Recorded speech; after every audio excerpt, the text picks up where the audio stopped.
രാമചന്ദ്രാഭിഷേകം ശ്രീരാമചന്ദ്രാഭിഷേകം സീതയാ സഹിത രാമചന്ദ്ര രഘുവീരരാജ്യാഭിഷേകം ശ്രീനീലകണ്ഠാഭിഷേകം ആഞ്ജനേയ പരിസേവ്യൻ ധീരഭരതാഭിപൂജ്യൻ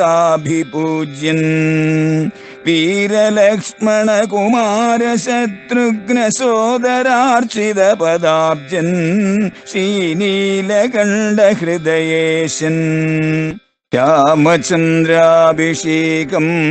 ശ്രീരാമചന്ദ്രാഭിഷേകം. നിത്യവും നിന്നെ ശരണമായി പ്രാപിച്ച് നിർദ്വന്ദ്വരായി നിസ്പൃഹരായി നിരീഹരായി ത്വന്മന്ത്രജാപകരായുള്ള മനുഷ്യർ തൻ മനപ്പങ്കജം തേ സുഖമന്ദിരം. വളരെ വിശദമായിട്ട്, അല്ലയോ രാമ, നിനക്ക് സുഖമായി പാർക്കാനുള്ള വീട്, ഇങ്ങനെ നിന്റെ മന്ത്രം ജപിക്കുന്നവരായിട്ടുള്ള മനുഷ്യരുടെ മനസ്സാകുന്ന താമരപ്പൂവാണ് എന്നറിഞ്ഞുകൊള്ളൂ. അവരെങ്ങനെയാ നാമം തന്നെ നിരന്തരം ജപിക്കുക? നിത്യവും നിന്നെ ശരണമായി പ്രാപിച്ച് എന്നും അവർ നിന്നെ തന്നെ ശരണം പ്രാപിച്ചവരാണ്. നീ അല്ലാതെ വേറൊരു ചിന്ത അവരുടെ മനസ്സിലില്ല. സുഖമാകിലും ദുഃഖമാകിലും എന്താകിലും ലാഭമാകിലും നഷ്ടമാകിലും അവർക്ക് ചിന്തിക്കാൻ ഒന്ന് മാത്രമേ ഉള്ളൂ, നീ മാത്രം. അതുകൊണ്ട് സുഖവും ദുഃഖവും ലാഭവും നഷ്ടവും ഒന്നും അവരുടെ മനസ്സിനെ സ്പർശിക്കുന്നില്ല. നിർദ്വന്ദ്വരായി, ദ്വന്ദ്വ ഭാവങ്ങളില്ലാതെ. സുഖദുഃഖങ്ങൾ ദ്വന്ദ്വങ്ങളാണ്, വിപരീത ജോഡികൾ. അതേപോലെ ലാഭനഷ്ടങ്ങൾ ദ്വന്ദ്വരാണ്, ചൂട് തണുപ്പ് ദ്വന്ദ്വമാണ്. ഇങ്ങനെ ഉള്ളതായ ഭേദചിന്തകൾ, വിപരീത ദ്വന്ദ്വങ്ങൾ, ഇരട്ടകൾ, വിപരീത ജോഡികൾ, അനുഭവത്തിലെ വിപരീത ജോഡികൾ ഇല്ലാത്തവരായിട്ട്, ഒന്നിലും കൊതിയില്ലാത്തവരായിട്ട്, ഒന്നും നേടിയെടുക്കാൻ വേണ്ടിയിട്ട് അത്യാഗ്രഹം പൂണ്ട് കോലാഹലങ്ങൾ സൃഷ്ടിക്കാത്തവരായിട്ട്, നിരന്തരം നിന്നെ തന്നെ ജപിക്കുന്നവരായിട്ടുള്ള ആളുകൾ, അവരുടെ തൻ മനപ്പങ്കജം തേ സുഖമന്ദിരം. ഇതാണ് വാൽമീകി മഹർഷി അദ്ദേഹത്തോട് പറയുന്നത്. ഇങ്ങനെ വളരെ വിശദമായിട്ട് രാമൻ ഇരിക്കാൻ ഉള്ളതായ ഇടം വളരെയേറെ എണ്ണം വാൽമീകി പറയും. ഇത് മുഴുവൻ ഉപനിഷത്താണ്. കേട്ടുകൊണ്ടിരിക്കുന്ന ആളുകൾക്കെല്ലാം നന്നായി അറിയാം, പ്രത്യേകിച്ച് പറഞ്ഞു കൊടുക്കേണ്ട കാര്യമില്ല. എങ്കിലും ഇതിങ്ങനെ ചിലതൊക്കെ പറഞ്ഞു എന്ന് മാത്രം, അതും അതിലെ ചില അംശങ്ങൾ മാത്രം പറഞ്ഞു. ഓരോ വാക്കും ഉപനിഷത്താണ്. രാമ, ഇഷ്ടം ലഭിച്ചിട്ട് സന്തോഷവുമില്ല, ഒട്ടും ഇഷ്ടേതരാപ്തിക്ക് അനുതാപവുമില്ല. ഇഷ്ടം ലഭിച്ചതുകൊണ്ട് പ്രത്യേകിച്ച് തുള്ളിച്ചാടൽ സന്തോഷം ഇല്ല. ഇഷ്ടേതരം, ഇഷ്ടമല്ലാത്ത കാര്യം, അത് വന്നതുകൊണ്ട് യാതൊരു പരിതാപവുമില്ല, യാതൊരു ദുഃഖവുമില്ല. സർവവും മായേതി നിശ്ചിത്യ വാഴുന്ന ദിവ്യമനസ്തവ വാസായ മന്ദിരം. ഇതെല്ലാം, ഈ ജഗത്ത് മുഴുവൻ നിന്റെ തന്നെ മൂലപ്രകൃതിയുടെ വിലാസമാണ് എന്ന് അറിഞ്ഞുകൊണ്ട് നിന്നിൽ തന്നെ ഉറച്ച മനസ്സോടുകൂടിയിട്ട് ആരാണോ ഈ ജീവിതത്തെ ധന്യമാക്കുന്നത് അവരുടെ മനസ്സാണ് നിനക്ക് ഇരിക്കാനുള്ളതായ മന്ദിരം. ഇങ്ങനെയുള്ള ആളുകളുടെ എല്ലാം ഉള്ളിൽ ഭഗവാൻ ഇരിക്കുന്നു, ഭഗവാൻ വിളങ്ങുന്നു. അവിടെ നമുക്ക് ആ ആളുകളിൽ ഭഗവാനെ കാണാം. അവരുടെ ഓരോ വാക്കും, അവരുടെ ഓരോ ചിന്തയും, അവരുടെ ഓരോ പ്രവൃത്തിയും ഭഗവത്മയമാണ്. അവരെയാണ് നാം ഗുരുക്കന്മാരായിട്ട് നമ്മുടെ കൺമുന്നിൽ കാണുന്നത്. ഈശ്വരൻ അവരിൽ നിറഞ്ഞു വിളങ്ങുന്നു. കാരണം അവരുടെ ഹൃദയം ഈ പറഞ്ഞ പ്രകാരത്തിലുള്ളതാണ്. അവിടെയാണ് രാമൻ സീതയോടൊപ്പം വസിക്കുന്നത്. അങ്ങനെ ഭൂമിയിൽ നമുക്ക് നേരിട്ട് കണ്ണുകൊണ്ട് കാണാവുന്ന ഈശ്വരന്മാരാണ് അങ്ങനെയുള്ള ഋഷിസത്തമന്മാർ എന്ന് നാം ഇവിടെ മനസ്സിലാക്കണം. അല്ലയോ രാമ, നിന്റെ നാമത്തിന്റെ മഹിമ അത് പറഞ്ഞാൽ ഒരിക്കലും അവസാനിക്കില്ല എന്നറിഞ്ഞുള്ള കർണാമൃതം തവ നാമമാഹാത്മ്യമോ വർണ്ണിപ്പതിനാർക്കും ആവതുമല്ലല്ലോ. നിന്റെ നാമം രാമ രാമ രാമ എന്നുള്ള നാമം, നിനക്ക് അനേക കോടി നാമങ്ങളുണ്ട്. അവ ഏതു തന്നെയായിരുന്നാലും അവയെല്ലാം കർണാമൃതമാണ്, കാതുകൾക്ക് അമൃതമായി അനുഭവപ്പെടുന്നവയാണ്. അങ്ങനെയുള്ള നിന്റെ നാമങ്ങളുടെ മഹാത്മ്യം അത് വർണ്ണിപ്പാൻ ഈ ലോകത്തിൽ ആർക്ക് സാധിക്കും? ആർക്കും കഴിയില്ല. പരിധിയില്ലാത്തതാണ് അതിൻ്റെ ആ മഹിമ, നിന്റെ നാമത്തിൻ്റെ മഹിമ. അല്ലയോ രാമ, നിന്റെ നാമ മഹിമയുടെ ഒരു വലിയ ഉദാഹരണമാണ് എൻ്റെ ഈ ജീവിതം. ചിന്മയനായ നിൻ നാമമഹിമയാൽ ബ്രഹ്മമുനിയായി ചമഞ്ഞത് ഞാനോടോ. ചിന്മയനായ നിന്റെ നാമത്തിൻ്റെ മഹിമ ഒന്നുകൊണ്ട് മാത്രമാണ് ഞാൻ ബ്രഹ്മമുനിയായി തീർന്നത്. ഞാൻ ബ്രഹ്മസാക്ഷാത്കാരം നേടിയ ഋഷിയായി തീർന്നത് നിന്റെ നാമമഹിമ കൊണ്ടാണ് എന്നറിഞ്ഞുകൊള്ളുക. ഞാൻ നല്ല മാർഗത്തിൽ ഓടിച്ചരിക്കാതെ എൻ്റെ ബാല്യത്തിൽ യൗവനോദയത്തിൽ ദുഷ്ടന്മാരോടൊപ്പം കൂട്ടുകൂടി അങ്ങനെ ആ പ്രകാരത്തിലുള്ള ഒരു ജീവിതം തുടർന്നു. അങ്ങനെയുള്ളൊരു വിവാഹം കഴിച്ചു. അങ്ങനെ അനേകം കുട്ടികളായി. അവരെല്ലാം പുലർത്താൻ വേണ്ടിയിട്ട് ഞാൻ ദുഷ്ടകർമ്മങ്ങൾ നിരന്തരം ചെയ്തു. വഴിയെ പോകുന്ന ആളുകളെ എല്ലാം പിടിച്ചു പറിച്ച് പലരെയും ഉപദ്രവിച്ച് പലരെയും വധിച്ച് ഇങ്ങനെ ചെയ്തിട്ടുള്ളതായ അതിക്രമങ്ങൾക്ക് അതിരില്ലായിരുന്നു. അങ്ങനെ ഇരിക്കവേ സപ്തമുനികൾ വരുന്നത് കണ്ട് ഞാൻ തത്ര വേഗേന ചെന്നേൻ മുനിമാരുടെ വസ്ത്രാദികൾ വറിച്ചിടുവാൻ മൂഢനായി. സപ്തർഷിമാർ വരികയായിരുന്നു ഒരു ദിവസം. എത്രയോ വർഷങ്ങൾ ഞാൻ കോലാഹലം കൂട്ടി ഇങ്ങനെ ആളുകളെ ഉപദ്രവിച്ച് കഴിയുന്ന അവസരത്തിൽ 7 പേര് വരുന്നു. സപ്തർഷിമാരാണ്. അത്രയങ്കരസ്, പുലഹൻ, പുലസ്തൻ, ഭൃഗു, വസിഷ്ഠൻ, മരീചി, അവരാണ് വരുന്നത്. അപ്പോൾ എനിക്ക് വളരെ സന്തോഷമായി. മറ്റേത് ഒരാളെയും രണ്ടാളെയൊക്കെയാണ് കിട്ടുക. ഇപ്പോൾ 7 പേരുണ്ട്. ഇവരുടെ കയ്യിൽ നിന്നിട്ട് ധാരാളം സമ്പത്ത് എനിക്ക് പിടിച്ചെടുക്കാമല്ലോ എന്ന് കരുതിയിട്ട് അവരുടെ സമീപത്തേക്ക് ഞാൻ ആയുധവും ഉയർത്തി വാളും ഉയർത്തി അവരെ കൊന്ന് അവരുടെ കയ്യിലുള്ള വസ്ത്രാദികളെല്ലാം അപഹരിപ്പാനായിട്ട് ഓടിച്ചെന്നു. സാധാരണ ആരെങ്കിലും സമീപത്തേക്ക് ഞാൻ ഓടിച്ചെല്ലുമ്പോഴേക്കും അവർ ഭയന്ന് നിലവിളിച്ച് ഓടി രക്ഷപ്പെടാൻ നോക്കും. ഇതങ്ങനെയല്ല കണ്ടത്. എന്നെ അമ്പരപ്പിച്ചു. അവർ വളരെ ശാന്തരായിട്ട് എൻ്റെ നേരെ നടന്നു വരുന്നു. ഒരു ഭയവും ഇല്ല. അങ്ങേറ്റം പ്രസന്ന വദനന്മാരായിട്ട് എൻ്റെ നേരെ ഭയരഹിതരായി നടന്നു വരുന്നു. അത് കണ്ട് ഞാൻ ആകെ അമ്പരന്നു. അവരുടെ മുന്നിൽ ചെന്നു. അവരുടെ നേരെ നോക്കാൻ തന്നെ എനിക്ക് സാധിക്കുന്നില്ല. കാരണം മധ്യാഹ്ന സൂര്യനെപ്പോലെ അവർ തേജോമയന്മാർ. എൻ്റെ കയ്യിൽ നിന്നിട്ട് വാള് താഴെ വീണു. ഞാൻ അവരുടെ മുന്നിൽ ദണ്ഡനമസ്കാരം ചെയ്തു പോയി. അതൊന്നും എനിക്ക് അറിയില്ലായിരുന്നു. പക്ഷെ ആദ്യമായിട്ട് ഏതോ മുജ്ജന്മ സുഹൃതത്താൽ എനിക്ക് അങ്ങനെ ചെയ്യാൻ സാധിച്ചു. ഞാൻ അവരെ ശരണം പ്രാപിച്ചു. അവരോട് ഞാൻ എൻ്റെ കഥകളെല്ലാം കേൾപ്പിച്ചു. അപ്പോൾ അവർ പറഞ്ഞു, നീ വരുന്നതായ ഈ മാർഗം, നിന്റെ ഈ പ്രവൃത്തി ഒരിക്കലും നിനക്ക് ഹിതകരമല്ല, ദോഷകരമായി തീരും. അത് ഞാൻ എൻ്റെ കുടുംബത്തിന് വേണ്ടിയിട്ടാണ് ഇതെല്ലാം ചെയ്യുന്നത്, അവരെ പുലർത്താൻ വേണ്ടിയിട്ടാണ്. എന്നാൽ പോയി അവരോട് ചോദിക്കൂ, ഈ പാപത്തിൻ്റെ ഫലം അവരും കൂടി പങ്കിട്ടെടുക്കുമോ എന്ന്. നീ മടങ്ങി വരുന്നവരെ ഞങ്ങൾ ഇവിടെ തന്നെ കാണും. അത് കേട്ടിട്ട് ഞാൻ വീട്ടിലേക്ക് ചെന്നു. അവരോട് ചോദിച്ചു. അവർക്ക് ഞാൻ അതിക്രമിച്ച് പിടിച്ചു പറിച്ച് കൊണ്ടുകൊടുക്കുന്ന ധനം മാത്രം മതി. തന്മൂലം ഞാൻ ചെയ്യുന്ന പാപങ്ങളൊന്നും വേണ്ട.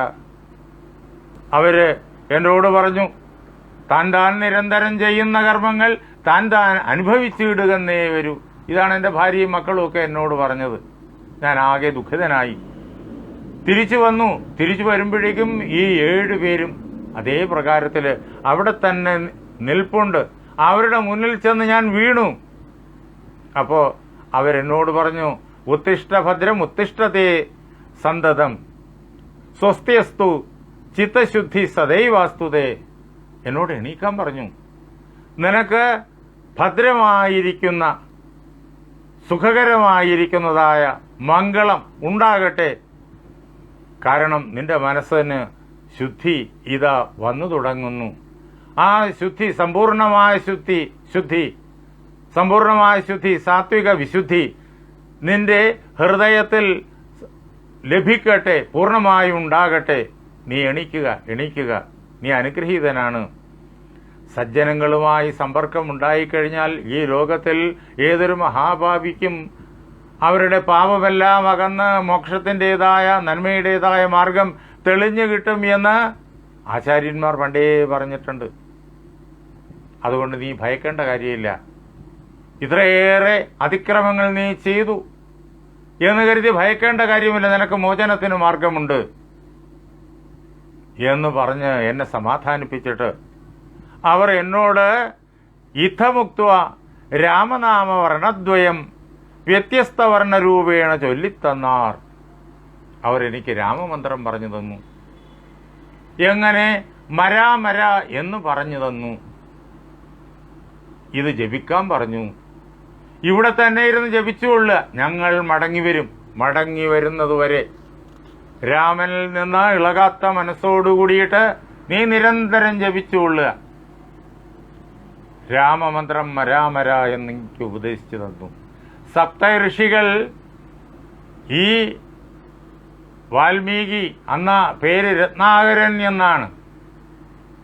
ആ രത്നാകരന് ഉപദേശിച്ചത് രാമരാമ എന്ന് തന്നെ, മരാമര എന്നല്ല.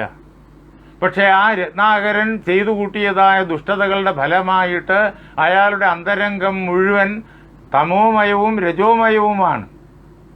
അതുകൊണ്ട് രാമരാമ എന്ന് കേട്ടുകഴിഞ്ഞാൽ രാമരാമ എന്ന് മനസ്സിലാക്കാനാവില്ല. കാതിൽ വന്ന് വീഴുന്നത് അങ്ങനെയാണെങ്കിലും ഉള്ളിലേക്ക് ചെല്ലുമ്പോഴേക്കും അതങ്ങനെ ആവില്ല, തിരിഞ്ഞു കേൾക്കും. മരാമര മര എന്നേ കേൾക്കും. സജ്ജനങ്ങളുടെ ഉപദേശമെല്ലാം വിപരീതമായിട്ടേ ഗ്രഹിക്കപ്പെടുള്ളൂ. അങ്ങനെ മരാമരാമര എന്ന് കേട്ടു. രാമരാമ എന്ന് കേൾക്കാനുള്ള ഭാഗ്യം പോലും ആ അവസ്ഥയില്ലായിരുന്നു. അങ്ങനെ മരാമര എന്ന് ഉപദേശിച്ചത് ഋഷിമാരാണല്ലോ. അതുകൊണ്ട് പൂർണ്ണ വിശ്വാസത്തോടുകൂടി അത് തന്നെ ഞാൻ ജപിച്ചു. ബാക്കിയെല്ലാം മറന്ന്, പ്രകൃതിയുടെ വിക്ഷോഭങ്ങളെല്ലാം മറന്ന്, വെയിലും മഴയും മഞ്ഞുമെല്ലാം മറന്ന്, ആഹാരവും നിദ്രയും എല്ലാം മറന്ന് ഞാൻ നിശ്ചലനായിട്ട് മരാമര മര എന്ന് ജപിച്ചു. അങ്ങനെ ജപിച്ച് അത് രാമരാമ രാമ രാമ എന്നായി. എപ്പോഴാണോ മരാമര എന്ന് നിരന്തരം ജപിക്കുന്നത്, അപ്പോൾ അത് താരകമന്ത്രമാണ്. ആ മാ എന്നുള്ള വർണ്ണത്തിനും രാ എന്നുള്ള വർണ്ണത്തിനും നമ്മുടെ ഉള്ളിലെ പാപങ്ങൾ ദൂരീകരിക്കുവാനുള്ള ശേഷിയുണ്ട്. ഈ രത്നാകരന്റെ ഉള്ളിലെ രജസിനെയും തമസിനെയും അത് ദഹിപ്പിച്ചു കളഞ്ഞ് ഹൃദയത്തെ പ്രകാശപൂർണമാക്കി. അപ്പോൾ അത് ആ ശബ്ദം മരാമര എന്നുള്ള ശബ്ദം രാമ രാമ രാമ രാമ എന്നായി മാറി. ചിതലുകൊണ്ട് മൂടി അതിൽ പക്ഷികൾ കൂടുവെച്ചു, പാമ്പുകൾ അതിൽ ഇഴഞ്ഞു നടന്നു. ഇതൊന്നും അറിയുന്നേയില്ല. അപ്പോഴേക്കും ബ്രഹ്മ ഋഷിയാകാനുള്ള യോഗ്യതയായി കഴിഞ്ഞു. സപ്ത ഋഷികൾ മടങ്ങി വന്നു. അവർ മടങ്ങി വന്നിട്ട് പുറ്റുകൊണ്ടെന്നുടൽ മൂടിച്ചമഞ്ഞിതു മുറ്റും മറഞ്ഞു ചമഞ്ഞിതു ബാഹ്യവും. ചിതൽ പുറ്റുകൊണ്ട് എൻ്റെ ശരീരം മുഴുവൻ മറഞ്ഞു. എന്നെ വെളിയിൽ നോക്കിയാൽ ആർക്കും കാണാൻ കഴിയില്ല. ഒരാൾ ഇതിനകത്തുണ്ട് എന്നറിയാൻ കഴിയില്ല. അപ്പോ താപസേന്ദ്രന്മാരും അന്ന് എഴുന്നള്ളിനാർ. അന്ന് അവർ വന്നു, ആ 7 പേര് വന്നിട്ട് അവർ സൂര്യൻ ഉദിച്ചതുപോലെയാണ് അവർ വന്നു ചേർന്നത്. എന്നിട്ട് എൻ്റെ മുന്നിൽ നിന്നിട്ട് അവർ വാൽമീകി എന്നെ വിളിച്ചു. എന്താ? ഈ വൽമീകത്തിൻ്റെ ഉള്ളിൽ നിന്ന് ആ വൽമീകം പിളർന്ന് പുറത്തു വരുന്നവനാണ് ഞാൻ. അതുകൊണ്ട് വാൽമീകി എന്ന് എനിക്ക് അവർ പേരിട്ടു. എന്നെ വാൽമീകി എന്ന് വിളിച്ചു. പുറത്തു വരൂ എന്നെന്നോട് കൽപ്പിച്ചു. അപ്പോൾ ഞാൻ ആ വൽമീകത്തിൻ്റെ ചിതൽപുറ്റിൻ്റെ ഉള്ളിൽ നിന്ന് അത് പിളർന്ന് ഞാൻ പുറത്തേക്ക് വന്നു. അതുകൊണ്ട് അവർ എന്നെ വാൽമീകി എന്ന് പേരിട്ടു. വാൽമീകിയാം മുനിശ്രേഷ്ഠൻ ഭവാൻ ബഹുലാംനായ വേദിയായി ബ്രഹ്മജ്ഞനാക നീ വാൽമീകി എന്ന് പേരായ തപസ്സിദ്ധനാണ് എന്നറിഞ്ഞുകൊള്ളുക, മുനിശ്രേഷ്ഠനാണ് എന്നറിഞ്ഞുകൊള്ളുക. വേദങ്ങൾ മുഴുവൻ നിന്റെ ഹൃദയത്തിൽ പ്രകാശിക്കും. നീ ബ്രഹ്മജ്ഞാനിയാണെന്നറിഞ്ഞുകൊള്ളുക. പൂർണ്ണജ്ഞാനം, പൂർണ്ണ ആനന്ദം അത് നിന്റെ ഹൃദയത്തിൽ നിറയും എന്നവർ അനുഗ്രഹിച്ചു. അങ്ങനെ കാട്ടാളനായി ലോകത്തെ ഹിംസിച്ച് നടന്ന രത്നാകരനെ വാൽമീകിയാക്കിയത് രാമമന്ത്രമാണ്. രാമ, നിന്റെ ഈ നാമധേയമാണെന്നറിയുക. രത്നാകരൻ, രത്നത്തിന്റെ ആകരം, ഖനി. അയാൾക്ക് ബാല്യത്തിലേ ഉള്ള പേര് രത്നഖനി എന്നാണ്. നമ്മളെല്ലാം രത്നാകരന്മാരാണ്. നമ്മുടെ ഉള്ളിൽ രത്നത്തിന്റെ ഖനിയുണ്ട്. ഏതാ ഏറ്റവും വലിയ രത്നം? അതാ നീലരത്നമാണ്, നിർഗുണ നിരാകാര ബ്രഹ്മം. ആ നിർഗുണ നിരാകാര ബ്രഹ്മമാണ് നമ്മുടെ ഉള്ളിൽ. നാം രത്നാകരന്മാരാണ്, രത്നഖനികളാണ്. പക്ഷെ അതിനെ മറന്നുപോയി. ഖനികൾക്കുള്ളിൽ രത്നം ചേറിൽ പുതഞ്ഞ് അത് രത്നമാണെന്ന് പോലും വെളിയിലെങ്ങും ആരും അറിയാതെ കിടക്കുന്ന അവസ്ഥയിലാണ് നാം. രാമമന്ത്രം നിരന്തരം ജപിച്ചു കഴിഞ്ഞാൽ രത്നാകരൻ ബ്രഹ്മമുനിയായിത്തീരും, വാൽമീകിയായിത്തീരും. അങ്ങനെ രാമനാമത്തിൻ പ്രഭാവം നിമിത്തമായി രാമ ഞാൻ ഇങ്ങനെയായി ചമഞ്ഞിടിനേൻ. വളരെ സ്പഷ്ടമായിട്ട് രാമനാമത്തിൻ്റെ മഹിമ വാൽമീകി സ്വ അനുഭവത്തിലൂടെ വ്യക്തമായി രാമനോട് പറയുകയാണ്. രാജീവലോചനം രാമം ദയാപരം രാജേന്ദ്രശേഖരം രാഘവം ചക്ഷുഷ കാണായ മൂലം വിശുദ്ധനായേനഹം ത്രാണനിപുണ ത്രിദശകുലപതേ എന്നിങ്ങനെ രാമനെ വാൽമീകി സ്തുതിക്കുന്നു. എന്നിട്ട് രാമനോട് പറഞ്ഞു, സീതയാസാർത്ഥം വസിപ്പതിനായൊരു മോദകര സ്ഥലം കാട്ടിത്തരുവൻ ഞാൻ. ആ ചിത്രകൂടത്തിൽ വളരെ ആനന്ദപ്രദമായൊരു സ്ഥലം രാമന് സീതയോടൊപ്പം വസിക്കുവാനുള്ളതായ ഒരു സ്ഥലം കാണിച്ചു കൊടുത്തു. അവിടെ രാമൻ പർണശാല നിർമ്മിച്ചു. എങ്ങനെ നിർമ്മിക്കണം എന്ന് ഋഷിയുടെ തന്നെ സങ്കല്പം അനുസരിച്ച് രാമൻ ലക്ഷ്മണനോട് കൽപ്പിച്ചു. ലക്ഷ്മണൻ അവിടെ പർണശാല നിർമ്മിച്ചു. എന്നിട്ട് രാമൻ സോദരനാകിയ ലക്ഷ്മണൻ തന്നോടും കാമ്യാംഗിയായുള്ള ജാനകി തന്നോടും സോദരനാകിയ ലക്ഷ്മണൻ തന്നോടും സാദരം ആനന്ദം ഉൾക്കൊണ്ടുമേവിനാൻ ദേവമുനിവര സേവിതനായൊരു ദേവരാജൻ ദിവി വാഴുന്നതുപോലെ. അങ്ങനെ ചിത്രകൂടത്തിൽ രാമൻ സസുഖം വസിക്കുന്നത് നമുക്ക് നേരിട്ട് കാണുവാനുള്ളതായ അവസരം നമ്മുടെ വലിയ കാരണവരായ ഭഗവത് അവതാരം തുഞ്ചത്ത് എഴുത്തച്ഛൻ അദ്ദേഹത്തിൻ്റെ കിളിമൊഴിയിലൂടി ആ പവിത്രമായിരിക്കുന്ന പൈങ്കിളി പൈതലിൻ്റെ പാട്ടിലൂടി നമുക്ക് ഒരുക്കി തന്നു. നമുക്ക് നാളെ 8:30 ഇതേപോലെ ഒരുമിച്ച് കൂടാം. എഴുത്തച്ഛൻ്റെ ഈ മധുരമായിരിക്കുന്ന രാമകഥാമൃതം ഉൾക്കൊള്ളാം. അതിന് ഗുരുനാഥൻ നമ്മെ അനുഗ്രഹിക്കട്ടെ. എൻ്റെ വാക്കുകളാകുന്ന പൂജാപുഷ്പങ്ങൾ പാർവതീ പരമേശ്വരന്മാരുടെ പാദങ്ങളിൽ, ശ്രീരാമസീത ആഞ്ജനേയന്മാരുടെ പാദങ്ങളിൽ, എൻ്റെ ഗുരുനാഥനായ ജഗദ്ഗുരു സ്വാമി സത്യാനന്ദ സരസ്വതി പാദങ്ങളിൽ, എൻ്റെ പരമഗുരുവായ ബ്രഹ്മശ്രീ നീലകണ്ഠ ഗുരുപാദരുടെ പാദപങ്കജങ്ങളിൽ, നിങ്ങളുടെ ഓരോരുത്തരുടെയും ഗുരുവിൻ്റെ പാദപത്മങ്ങളിൽ ആ ധന്യമായ സങ്കല്പം കൊണ്ട് പവിത്രമായിരിക്കുന്ന നിങ്ങളുടെ ഹൃദയങ്ങളിൽ പൂജാപുഷ്പങ്ങളെന്നോണം സമർപ്പിച്ചുകൊള്ളുന്നു. ജയ് സീതാറാം.